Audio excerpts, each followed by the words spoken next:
여러분, 나이가 들수록 이런 경험 해본 적 있으신가요? 새벽에 잠에서 깹니다. 20년 전, 30년 전 일이 떠오릅니다. 그때 그렇게 하지 말걸? 후회가 밀려옵니다. 아침에 자식이 전화합니다. 무심한 말 한마디에 화가 치밀어 오릅니다. 참아야지 생각하면서도 억누르기가 힘듭니다. 많은 분들이 이렇게 말씀하십니다. 나이 들수록 감정 조절이 더 어려워요? 억지로 참으려고 하는데 속이 답답하고 스트레스만 쌓여요. 그래서 더 참으려고 합니다. 주변에서도 그렇게 말합니다. 나이 들었으면 좀 참아야지, 어른스럽게 넘어가야지. 그래서 화가 나도 꾹 눌러 담고 속상해도 티내지 않으려 애씁니다. 하지만 참을수록 더 힘들어집니다. 그런데 여러분, 우리가 평생 배워온 이 방법이 정말 올바른 방법일까요? 500년 전 한 남자가 있었습니다. 다산 정약용. 조선 최고의 학자였던 그는 49세에 갑자기 인생이 무너졌습니다. 억울한 누명을 쓰고 먼 바닷가 외딴 섬으로 유배를 떠났습니다. 평생 쌓아온 명예는 한순간에 무너졌고 가족과도 헤어져야 했습니다. 18년입니다. 18년 동안 그 좁은 섬에 갇혀 지내야 했습니다. 후회가 밀려왔을 것입니다. 그때 좀 더 조심했더라면? 분노도 치밀었을 것입니다. 나를 모함한 사람들, 부당한 세상에 대한 분노. 그런데 놀라운 일이 있습니다. 정약용은 28년 동안 500권이 넘는 책을 썼습니다. 목민심서, 경세유표, 흠음신서 같은 조선 실학의 정수가 모두 이 유배 기간에 나왔습니다. 후회와 분노에 잠식되어 무너질 법한 상황에서 오히려 역사의 길이 남을 업적을 이룬 것입니다. 어떻게 이것이 가능했을까요? 정약용은 감정을 대하는 특별한 비밀을 알고 있었습니다. 그리고 그 비밀은 단 한 가지였습니다. 바로 감정을 억누르지 않는 것. 우리는 평생 감정을 참으라고 배웠습니다. 하지만 정약용은 정반대를 했습니다. 그리고 그것이 그를 살렸습니다. 오늘 이 영상에서는 정약용이 유배지에서 발견한 이 한 가지 비밀과 그것을 실천하는 구체적인 방법에 대해 이야기해 보려 합니다. 나이 들어 자꾸 후회되고 화날 때 먼저 해야 할 것은 무엇일까요? 지금부터 함께 알아보겠습니다. 화가 납니다. 자식이 또 말을 안 듣습니다. 속이 부글부글 끓어오릅니다. 하지만 참습니다. 나이 들었으면 참아야지 하며 꾹꾹 눌러 담습니다. 과거가 자꾸 떠오릅니다. 그때 다른 선택을 했더라면 지금은 달랐을 텐데. 후회가 밀려옵니다. 하지만 애써 외면합니다.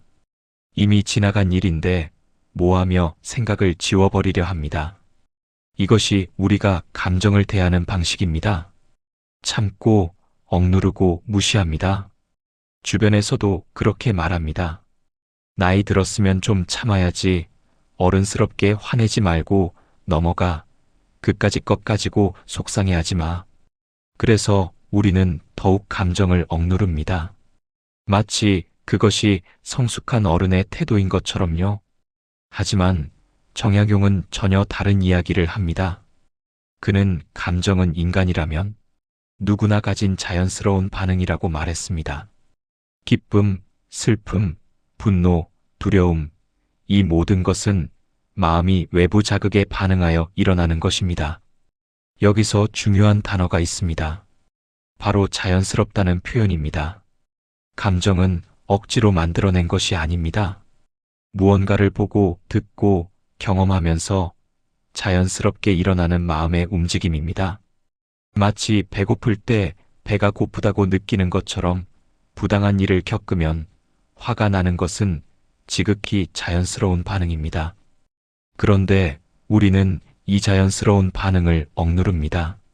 정약용은 이것을 경고했습니다. 감정을 무리하게 억누르면 마음속에 응어리가 생긴다고요. 이 응어리는 시간이 지날수록 커지고 단단해져서 결국 몸과 마음의 병이 된다고 했습니다. 정약용 자신도 처음에는 달랐습니다.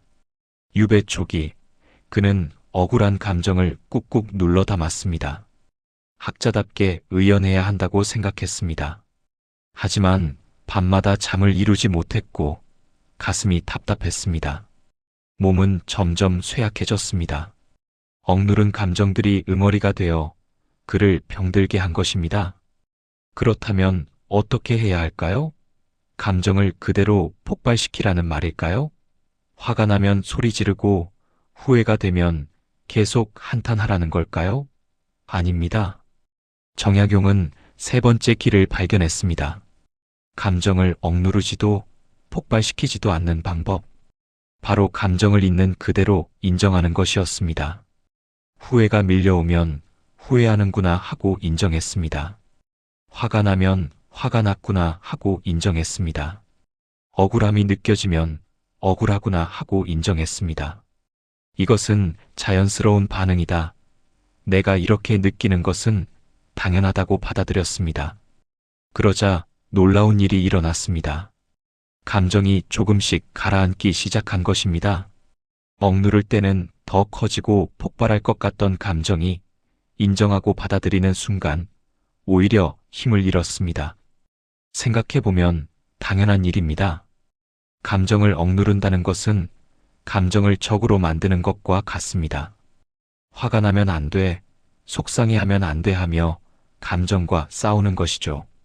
하지만 싸울수록 감정은 더 강해집니다. 물을 손으로 막으려 하면 더 세게 튀어나오는 것처럼요. 하지만 인정하는 순간 감정과의 싸움이 멈춥니다. 화가 났구나. 그래, 나는 지금 화가 났어 하고 받아들이면 감정은 더 이상적이 아닙니다. 그냥 내 안에 일어난 자연스러운 반응일 뿐입니다. 여기서 중요한 것이 있습니다. 인정하는 것과 휩쓸리는 것은 다릅니다.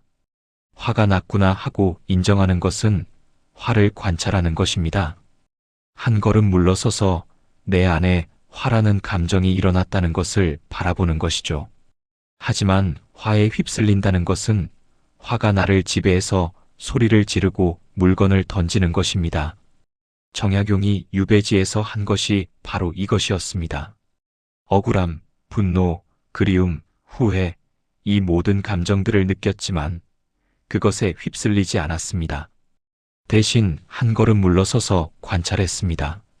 아, 나는 지금 억울함을 느끼고 있구나. 나는 지금 가족이 그립구나. 정약용은 말했습니다. 감정을 적으로 여기지 말라고요. 감정은 마음이 살아있다는 증거입니다. 다만 그 감정을 어떻게 다루느냐가 중요할 뿐이죠. 이것이 정약용이 발견한 단 한 가지 비밀입니다. 감정을 억누르지 않는 것, 있는 그대로 인정하는 것. 간단해 보이지만 이것이 모든 것의 시작입니다. 여러분도 한번 해보십시오. 후회가 밀려올 때, 화가 날 때, 억지로 참으려 하지 마십시오. 대신 조용히 앉아 자신에게 말해보십시오. 나는 지금 이런 감정을 느끼고 있구나. 이것은 자연스러운 것이야. 처음에는 이상하게 느껴질 수 있습니다. 하지만 계속하다 보면 감정이 당신을 지배하는 것이 아니라 당신이 감정을 다루게 되는 순간이 옵니다. 이것이 첫 번째입니다. 감정을 인정하는 것. 그런데 이것을 제대로 실천하려면 구체적으로 어떻게 해야 할까요? 지금부터 그 방법들을 하나씩 알아보겠습니다. 이제 감정을 인정하는 것의 중요성을 알았습니다. 화가 났구나, 후회되는구나 하고 받아들이는 것. 하지만 여기서 멈추면 안 됩니다. 감정을 제대로 인정하려면 왜 그런 감정이 생겼는지 알아야 합니다.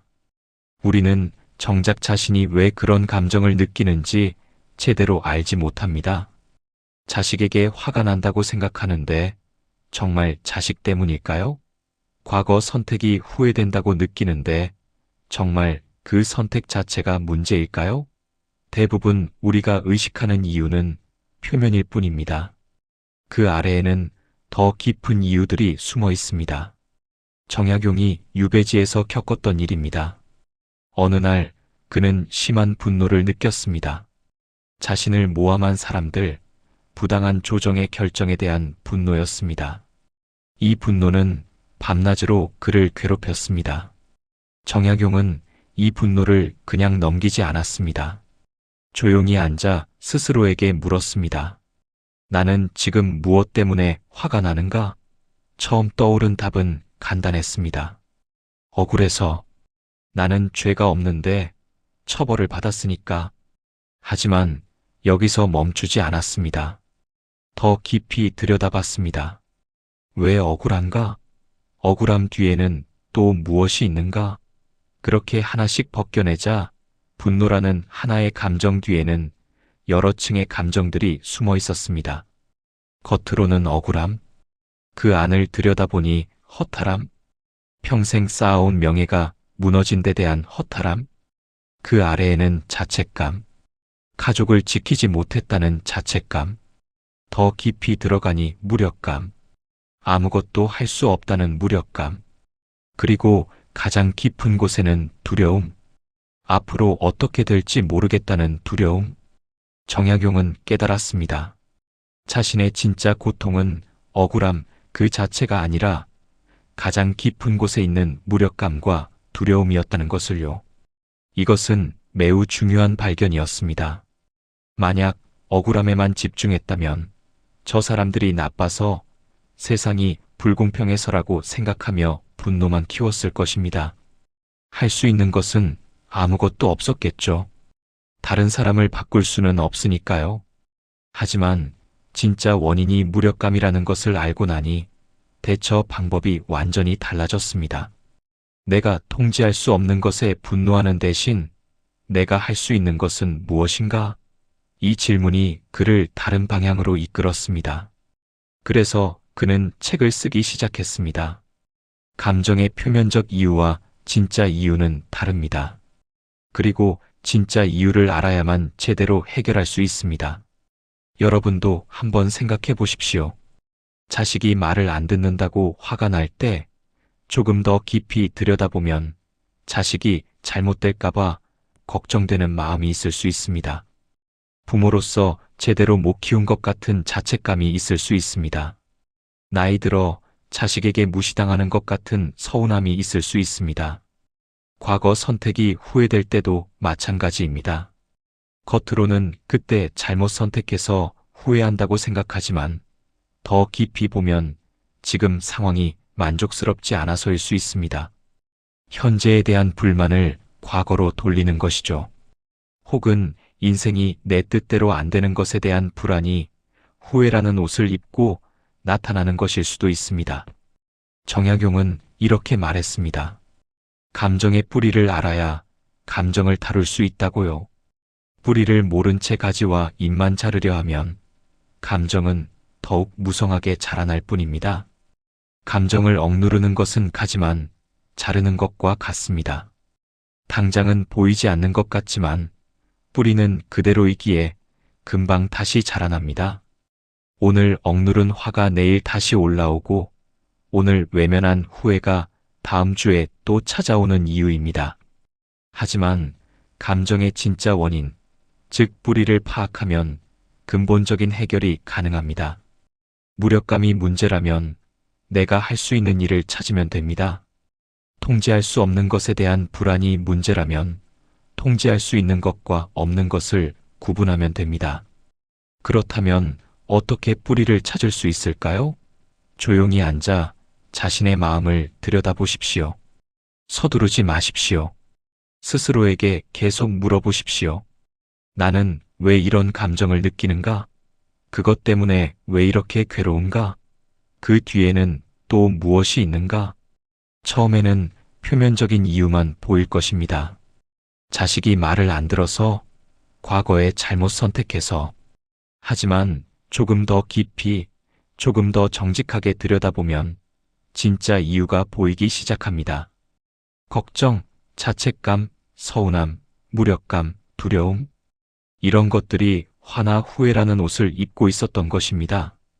그리고 진짜 이유를 알게 되면 비로소 제대로 감정을 인정할 수 있습니다. 아, 나는 단순히 화가 난 것이 아니라 무력감을 느끼고 있었구나. 나는 단순히 후회하는 것이 아니라 불안을 느끼고 있었구나. 이렇게 정확하게 인정할 때 비로소 다음 단계로 나아갈 수 있습니다. 감정의 에너지를 어디로 보낼지 선택할 수 있게 됩니다. 감정을 인정하고 그 뿌리를 파악했습니다. 이제 다음 단계입니다. 감정을 제대로 인정했다면 그 감정의 에너지를 어디로 보낼지 선택해야 합니다. 정약용은 감정을 물에 비유했습니다. 물은 막으면 넘치고 트면 흐른다고 했습니다. 감정도 마찬가지입니다. 억누르면 언젠가 터지지만 올바른 방향으로 흐르게 하면 오히려 유익하게 쓸 수 있습니다. 생각해 보십시오. 물은 그 자체로 좋지도 나쁘지도 않습니다. 제 방을 무너뜨리는 홍수가 될 수도 있고 논밭을 적시는 단비가 될 수도 있습니다. 중요한 것은 물을 어디로 흐르게 하느냐입니다. 감정도 마찬가지입니다. 감정 자체는 좋지도 나쁘지도 않습니다. 그 감정의 에너지를 어디로 흘려보내느냐가 중요합니다. 정약용이 유배지에서 가장 괴로워한 감정 중 하나는 가족에 대한 그리움이었습니다. 특히 아들들이 걱정되었습니다. 큰아들은 20살, 작은 아들은 16살이었습니다. 아버지 없이 자라는 아들들, 제대로 가르치지 못하는 것에 대한 자책감이 밀려왔습니다. 밤이면 아들들 생각에 잠을 이루지 못했습니다. 지금쯤 무엇을 하고 있을까? 공부는 제대로 하고 있을까? 건강은 괜찮을까? 그리움은 때로 가슴을 찢는 듯한 아픔이었습니다. 곁에 있어주지 못하는 아버지, 보호해주지 못하는 아버지라는 생각에 눈물이 흘렀습니다. 이 그리움과 자책감을 정약용은 어떻게 했을까요? 그는 이 감정을 억누르지 않았습니다. 그리움은 그리움대로 느꼈습니다. 하지만 그 감정의 방향을 바꿨습니다. 내가 곁에 있지 못하니 편지로라도 아버지의 역할을 다하자. 그래서 시작된 것이 수백 통의 편지였습니다. 정약용은 거의 매일 아들들에게 편지를 썼습니다. 어떻게 책을 읽어야 하는지, 어떤 책부터 읽어야 하는지, 글을 쓸 때는 어떤 점을 주의해야 하는지, 학문에 대한 이야기만이 아니었습니다. 어떻게 사람을 대해야 하는지, 친구는 어떻게 사귀어야 하는지, 화가 날 때는 어떻게 해야 하는지, 삶의 모든 부분에 대해 세세하게 적어보냈습니다. 계절이 바뀌면 건강관리법을 적어보냈습니다. 여름에는 몸을 차갑게 하지 말라. 겨울에는 따뜻하게 입어라. 무엇을 먹으면 좋고 무엇을 조심해야 하는지, 심지어 집안일을 어떻게 해야 하는지, 돈은 어떻게 관리해야 하는지까지 적었습니다. 그리움이라는 감정은 그대로였습니다. 매일 아들들이 보고 싶었고 곁에 있지 못하는 것이 안타까웠습니다. 하지만 그 감정을 한탄으로 흘려보내지 않고 교육이라는 생산적인 방향으로 돌린 것입니다. 만약 정약용이 그리움을 그냥 한탄으로만 보냈다면 어땠을까요? 매일 아들들아 보고 싶구나 하며 눈물만 흘렸다면 그는 18년 내내 우울 속에서 살았을 것입니다. 하지만 그리움의 방향을 바꾼 결과 그 편지들은 단순한 편지를 넘어서 후대에까지 전해지는 교육서가 되었습니다. 오늘날 우리가 읽는 정약용의 편지들은 당시의 그리움이 만들어낸 결과물입니다. 분노도 마찬가지였습니다. 정약용은 부패한 관료 제도에 분노했습니다. 무능하고 탐욕스러운 지방 관리들이 백성을 괴롭히는 것을 보며 치가 떨렸습니다. 세금을 부당하게 거두고 뇌물을 받고 재판을 불공정하게 하는 관리들. 이들 때문에 백성들이 고통받는 것을 보며 분노가 치밀었습니다. 이 분노를 어떻게 했을까요? 복수를 꿈꿨을까요? 아니면 체념하며 분노를 속으로 사겼을까요? 둘 다 아니었습니다. 그는 분노의 방향을 바꿨습니다.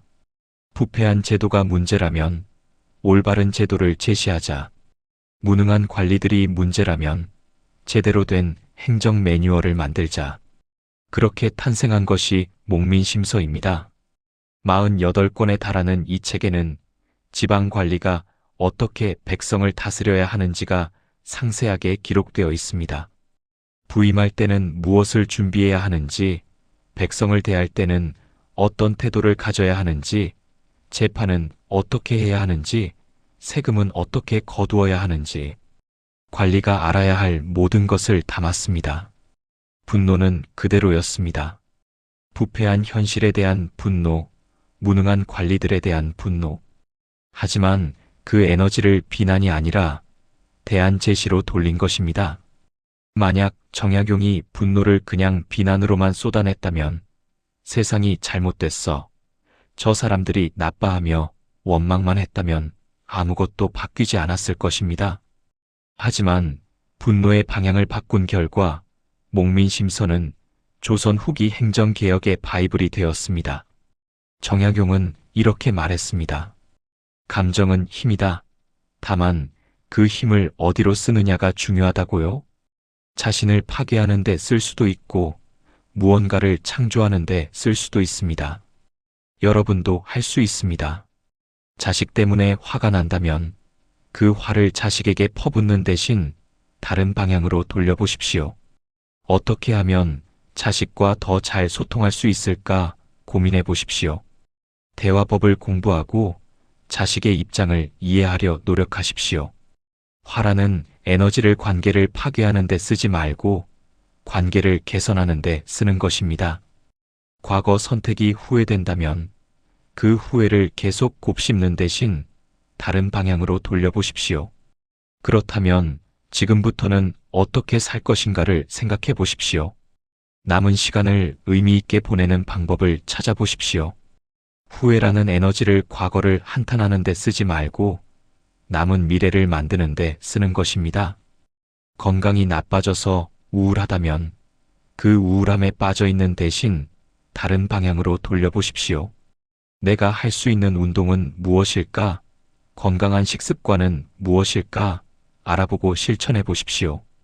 우울이라는 에너지를 자신을 포기하는 데 쓰지 말고 자신을 돌보는 데 쓰는 것입니다.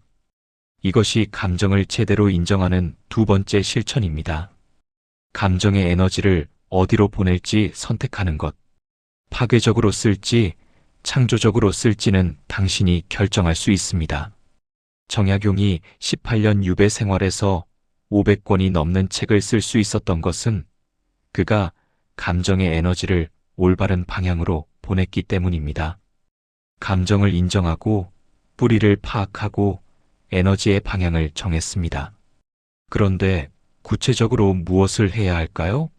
감정을 제대로 인정하려면 바꿀 수 없는 것에 매달리지 말고 지금 할 수 있는 일을 해야 합니다. 우리가 후회와 분노에 시달리는 이유는 무엇일까요? 대부분 바꿀 수 없는 것에 마음을 쓰기 때문입니다. 이미 지나간 과거를 바꾸려 하고 통제할 수 없는 타인을 바꾸려 하고 어쩔 수 없는 상황을 바꾸려 합니다. 정약용은 유배지에서 이것을 뼈저리게 깨달았습니다. 그는 처음에 억울함을 풀기 위해 많은 노력을 했습니다. 상소문을 올렸습니다. 변론서를 작성했습니다. 자신의 결백을 증명하려 애썼습니다. 친구들에게 편지를 보내 도움을 청했습니다. 조정의 결정이 바뀌기를 기다렸습니다. 하지만 아무것도 바뀌지 않았습니다. 상소문은 받아들여지지 않았고 변론은 효과가 없었습니다. 친구들은 연락을 끊었고 조정은 침묵했습니다. 1년이 지나고 2년이 지나고 3년이 지났지만 여전히 그는 유배지에 있었습니다. 어느 날 정약용은 깨달았습니다. 유배형을 취소받는 것은 내가 통제할 수 없는 일이다. 내가 아무리 애써도 조정의 마음이 바뀌지 않으면 소용없다. 그렇다면 나는 무엇을 할 수 있는가? 그는 자신이 통제할 수 있는 것과 없는 것을 명확히 구분했습니다. 과거에 일어난 일은 통제할 수 없습니다. 다른 사람의 생각과 행동도 통제할 수 없습니다. 조정의 결정도 통제할 수 없습니다. 언제 유배가 끝날지도 통제할 수 없습니다. 하지만 통제할 수 있는 것도 있었습니다. 지금 이 순간 내가 무엇을 할 것인가는 통제할 수 있습니다. 어떤 태도로 하루를 보낼 것인가도 통제할 수 있습니다. 무엇을 공부하고 무엇을 쓸 것인가도 통제할 수 있습니다. 아들들에게 어떤 가르침을 줄 것인가도 통제할 수 있습니다. 정약용은 통제할 수 없는 것에 에너지를 쓰는 대신 통제할 수 있는 것에 온전히 집중했습니다. 매일 규칙적으로 일어났습니다. 새벽에 일어나 세수하고 옷을 갈아입었습니다. 책상 앞에 앉아 책을 읽었습니다. 오전에는 경전을 읽고 오후에는 글을 썼습니다. 저녁에는 제자들을 가르쳤습니다. 유배가 언제 끝날지는 몰랐습니다. 하지만 오늘 할 일은 분명했습니다. 오늘 읽을 책, 오늘 쓸 글, 오늘 가르칠 내용. 그는 그것에 집중했습니다. 내일은 내일의 일이고 1년 후는 1년 후의 일입니다. 지금 이 순간 내가 할 수 있는 것에 집중했습니다. 어떤 날은 아들들 생각에 가슴이 아팠습니다. 하지만 아들들을 직접 볼 수는 없었습니다. 그것은 통제할 수 없는 일이었습니다. 대신 오늘 아들들에게 보낼 편지를 쓸 수 있었습니다. 그래서 편지를 썼습니다. 어떤 날은 부당한 현실에 분노가 치밀었습니다. 하지만 조정의 결정을 바꿀 수는 없었습니다. 그것은 통제할 수 없는 일이었습니다. 대신 오늘 올바른 제도에 대한 글을 쓸 수 있었습니다. 그래서 글을 썼습니다. 18년이라는 시간 동안 정약용은 하루하루 자신이 할 수 있는 일에 집중했습니다. 그 결과 목민심서 48권, 경세유표 38권, 흠음신서 30권을 비롯해 500권이 넘는 책을 남길 수 있었습니다. 만약 그가 계속 통제할 수 없는 것에만 마음을 썼다면 어땠을까요? 언제 풀려나나? 누가 나를 모함했나? 왜 나한테 이런 일이? 이런 생각만 반복하며 18년을 보냈을 것입니다. 그리고 유배에서 풀려났을 때 남은 것은 아무것도 없었을 것입니다. 여러분도 마찬가지입니다. 이미 지나간 과거의 선택을 후회하며 시간을 보내고 있다면 잠시 멈추고 생각해 보십시오. 과거는 바꿀 수 있습니까? 없습니다. 하지만 지금부터의 선택은 바꿀 수 있습니다. 그때 그렇게 하지 말 걸 하고 계속 후회하는 대신 그렇다면 지금부터는 어떻게 할 것인가를 생각해 보십시오. 자식이 말을 안 듣는다고 화가 난다면 자식을 내 뜻대로 바꾸려는 노력을 멈추십시오. 다른 사람은 내가 통제할 수 없습니다. 하지만 내 태도와 대화 방식은 내가 바꿀 수 있습니다. 왜 내 말을 안 듣나 하고 화내는 대신 어떻게 하면 더 잘 전달할 수 있을까를 생각해 보십시오. 건강이 예전 같지 않아서 우울하다면 젊었을 때로 돌아가려는 헛된 바람을 멈추십시오. 시간은 통제할 수 없습니다. 하지만 지금 내 몸을 어떻게 돌볼 것인가는 통제할 수 있습니다. 예전으로 돌아갈 수는 없지만 지금부터라도 건강을 관리할 수는 있습니다. 주변 사람들이 나를 무시한다고 느껴진다면 그들의 생각을 바꾸려 애쓰지 마십시오. 다른 사람의 마음은 통제할 수 없습니다. 하지만 나 자신을 어떻게 대할 것인가는 통제할 수 있습니다. 남들이 나를 인정하지 않아도 내가 나를 인정할 수 있습니다. 정약용은 이렇게 말했습니다. 바꿀 수 없는 것에 힘을 쓰지 말라고요? 그것은 벽에 머리를 박는 것과 같다고 했습니다.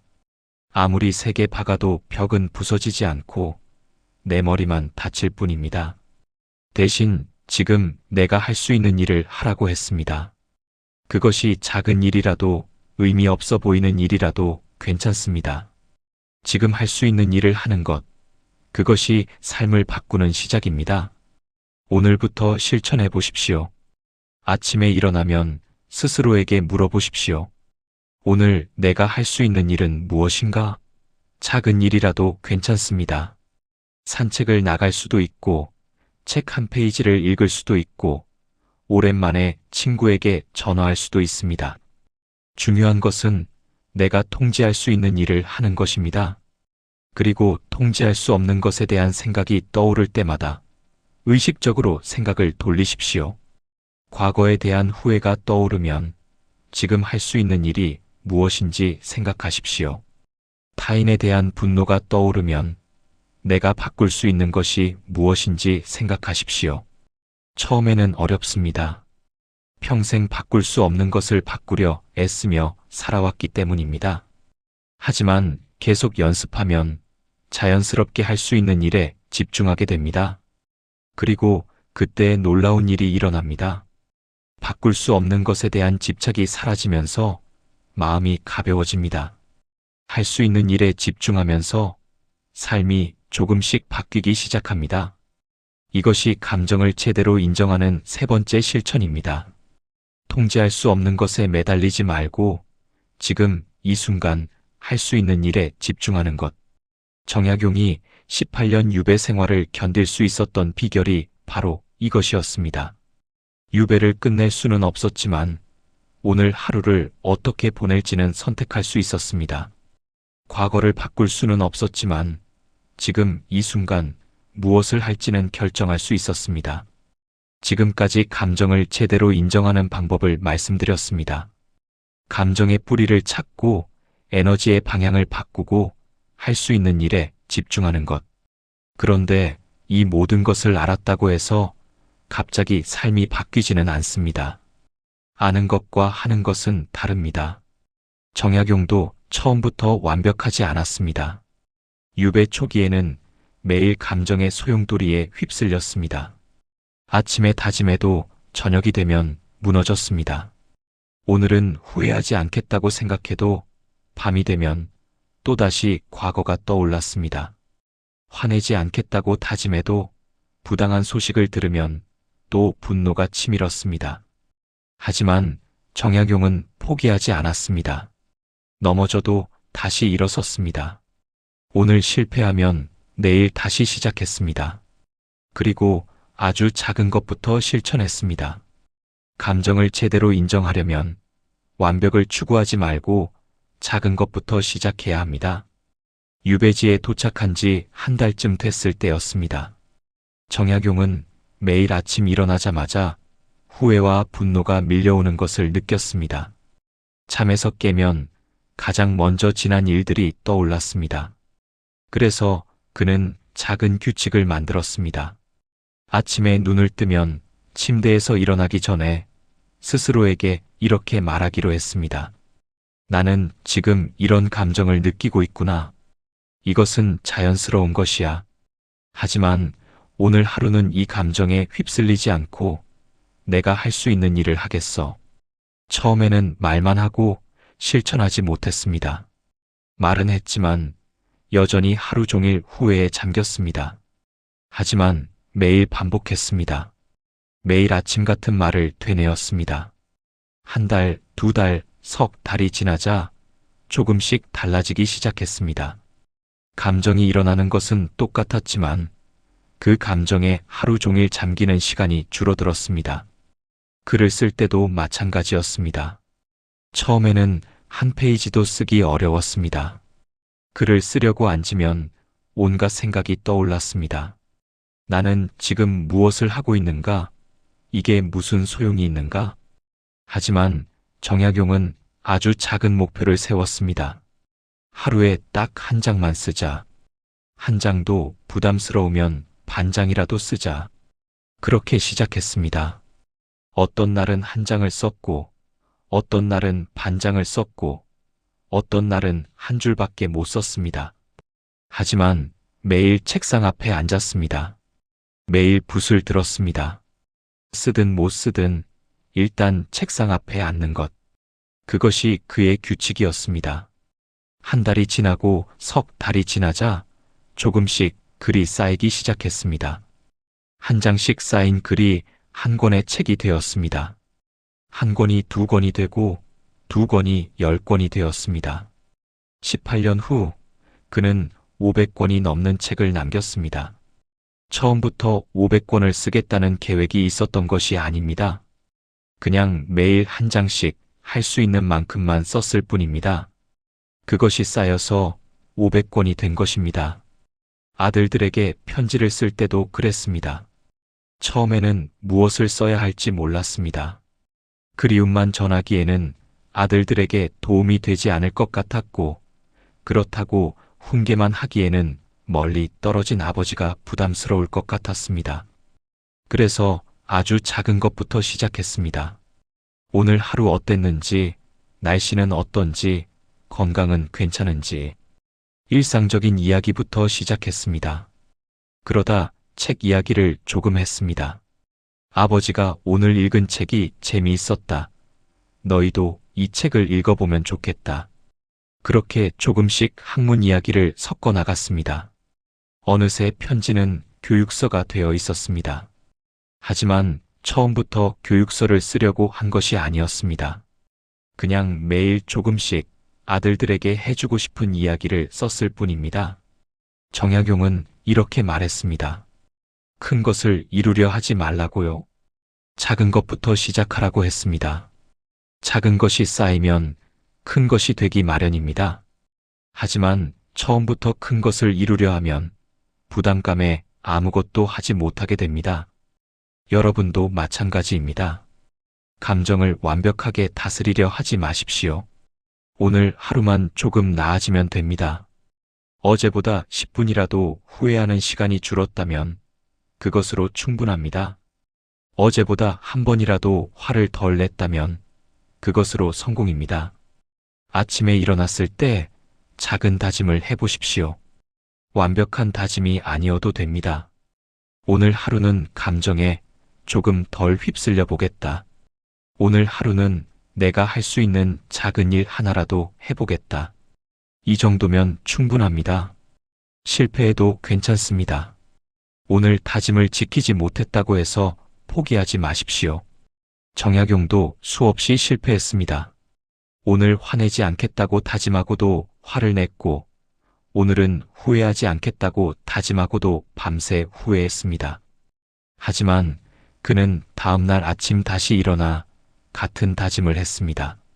넘어진 횟수가 중요한 것이 아니라 다시 일어선 횟수가 중요합니다. 작은 성공을 기록해 보십시오.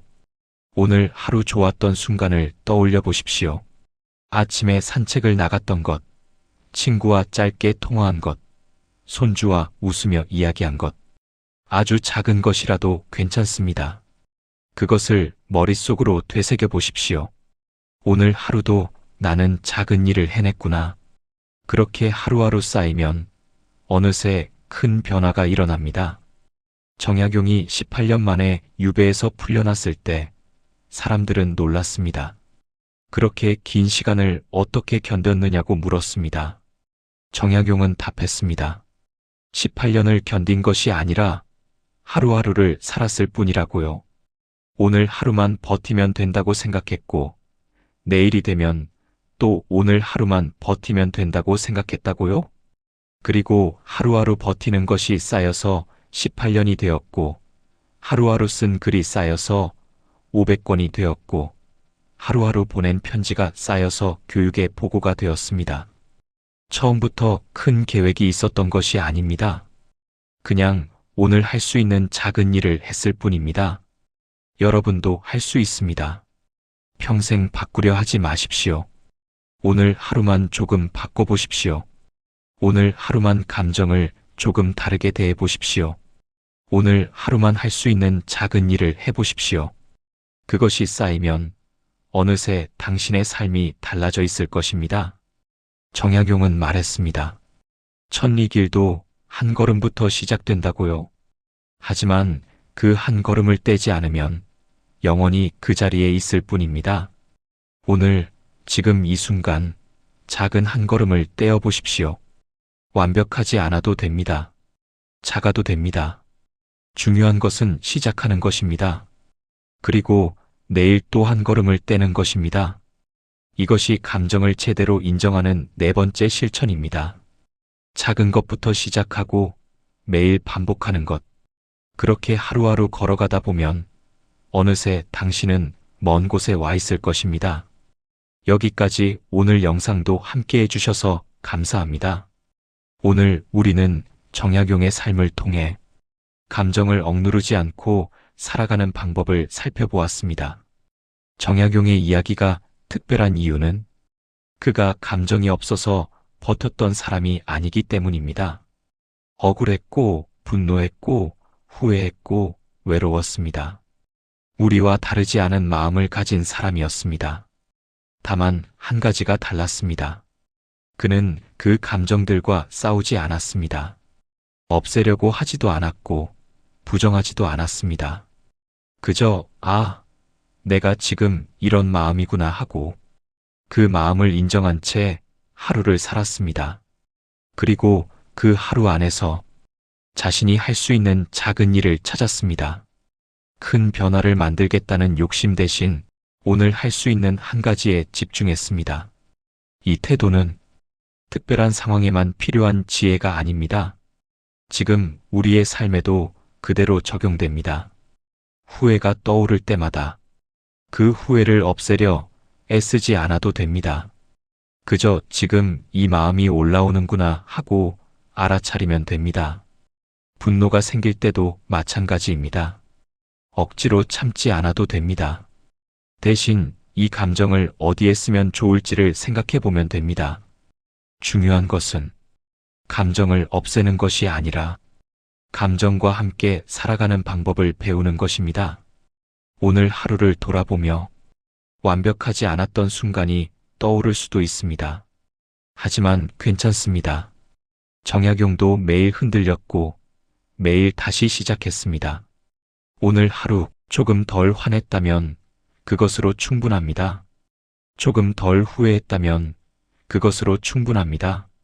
작은 일 하나라도 해냈다면 오늘은 잘 살아낸 하루입니다. 삶은 한 번에 바뀌지 않습니다. 하지만 하루는 바뀔 수 있습니다. 그리고 그 하루가 쌓이면 삶은 어느새 다른 방향으로 흘러갑니다.